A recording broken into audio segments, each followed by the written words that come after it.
आज की कहानी का शीर्षक है सबसे कीमती तोहफा। रमेश काका डाक विभाग के कर्मचारी थे। बरसों से वो माधोपुर और आसपास के गांव में चिट्ठियां बांटने का काम करते थे। एक दिन उन्हें एक चिट्ठी मिली।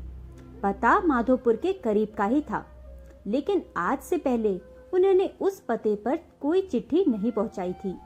रोज की तरह आज भी उन्होंने अपना थैला उठाया और चिट्ठियां बांटने निकल पड़े।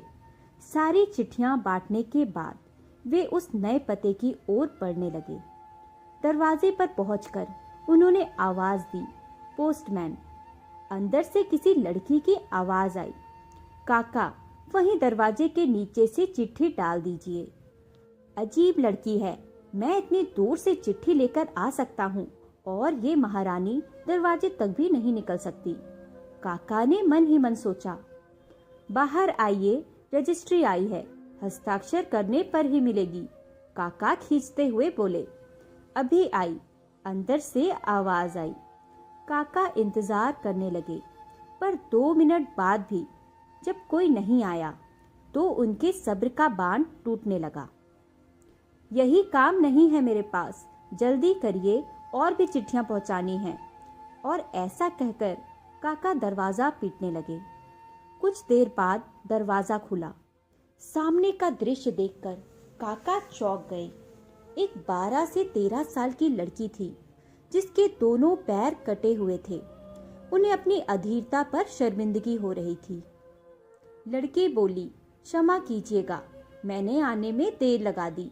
बताइए कहाँ हस्ताक्षर करने हैं। काका ने हस्ताक्षर करवाए और वहां से चले गए।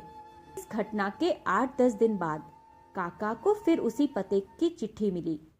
इस बार भी सब जगह चिट्ठियां पहुंचाने के बाद वे उस घर के सामने पहुंचे। चिट्ठी आई है, हस्ताक्षर की भी जरूरत नहीं है, नीचे से डाल दूं? काका बोले।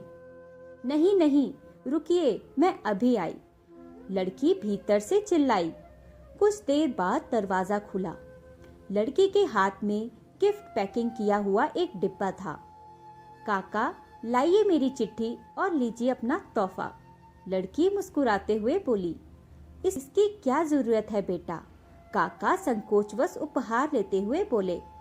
लड़की बोली, बस ऐसे ही काका, आप इसे ले जाइए और घर जाकर ही खोलिएगा। काका डिब्बा लेकर घर की ओर बढ़ चले। उन्हें समझ नहीं आ रहा था कि डिब्बे में क्या होगा। घर पहुंचते ही उन्होंने डिब्बा खोला और तोहफा देखते ही उनकी आंखों से आंसू टपकने लगे। डिब्बे में एक जोड़ी चप्पलें थी।